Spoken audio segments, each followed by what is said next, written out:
Okay, week 6, we're going to look at First Corinthians. Now, we haven't really covered anything in First Corinthians yet, so we'll look at all of this. Remember that in First Corinthians, the Apostle Paul is writing to a dysfunctional church. So you've read about divisions and probably immorality in the church and disorderly services and all that stuff. And here's what he says in chapter 4. I'm not writing these things to shame you, but to warn you as my beloved children. For even if you had 10,000 others to teach you about Christ, you only have one spiritual father. For I became your father in Christ Jesus when I preached the good news to you. So I urge you to imitate me. See, Paul feels a responsibility for them because he's the one who started the church. He's the one who is their father in the faith. And Paul doesn't just correct them on obvious black and white issues. You've probably seen some of those as you read through this. He also answers some of their questions about gray areas.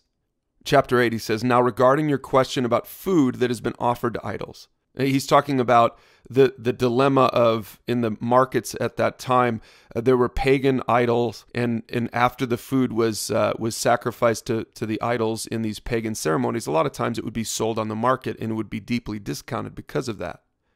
So the question in the church was, well, is it right for us to eat because that meat was sacrificed to idols, and so is it defiled? And he says, we know that we all have knowledge about this issue, but while knowledge makes us feel important, it's love that strengthens the church. His whole point is this. If you go back and read that, he basically says an idol is nothing. It doesn't really matter. It's no big deal. You can eat it if you want, or you cannot eat it. It's not a big deal. It's a gray area.